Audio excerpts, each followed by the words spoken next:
बच बारस की कहानी व्रत में कही और सुनी जाती है। बच बारस या गोवस द्वादशी का व्रत भाद्रपद के कृष्ण पक्ष की द्वादशी के दिन महिलाएं रखती है।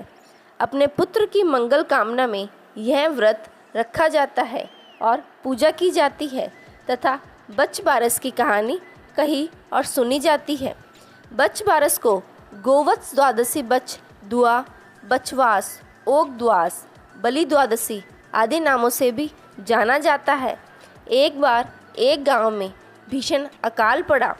वहां के साहूकार ने गांव में एक बड़ा तालाब बनवाया, परंतु उसमें पानी नहीं आया। साहूकार ने पंडितों से उपाय पूछा। पंडितों ने बताया कि तुम्हारे जो 2 पोते हैं उनमें से किसी एक की बलि दे दो तो पानी आ सकता है। साहूकार ने सोचा कुछ भी हो जाए, गांव की भलाई के लिए सब कुछ करना चाहिए। कुछ सोचकर साहूकार ने बहाना करके बहू को उसके पीहर भेज दिया। उसके साथ एक पोते को भी भेज दिया जिसका नाम हंसराज था। एक पोते को अपने पास रख लिया जिसका नाम बचराज था। कड़े मन से गांव की भलाई के लिए बचराज की बलि दे दी गई। तालाब में पानी भी आ गया। साहूकार ने तालाब पर एक बड़े यज्ञ का आयोजन किया, लेकिन झिझक के कारण बहू को बुलावा नहीं भेज पाए। बहू के भाई ने कहा, तेरे यहाँ इतना बड़ा उत्सव है, तुझे क्यों नहीं बुलाया? मुझे तो बुलाया है, मैं तो जा रहा हूँ। बहू बोली, बहुत से काम होते हैं इसलिए भूल गए होंगे। अपने घर जाने में कैसी शर्म, चलो मैं भी चलती हूँ। घर पहुँची तो सास ससुर जी डरने लगे कि बहू को क्या जवाब देंगे। फिर भी सासू माँ बोली, बहू चलो, बच बारस की पूजा करने तालाब पर चले। दोनों ने जाकर पूजा की।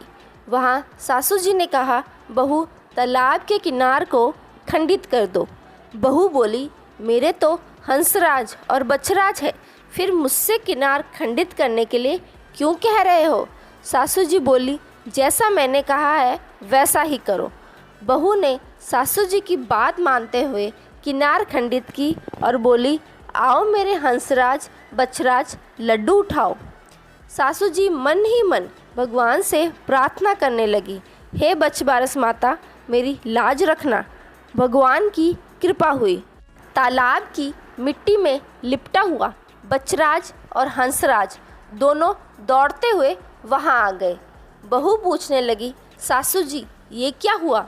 सासू जी ने बहू को सारी बात बताई और कहा, भगवान ने मेरा सत रखा है, आज भगवान की कृपा से सब कुशल मंगल है।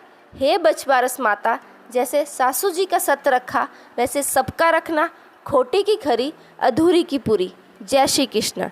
यहीं पर हमारी बच बारस की कथा संपूर्ण होती है।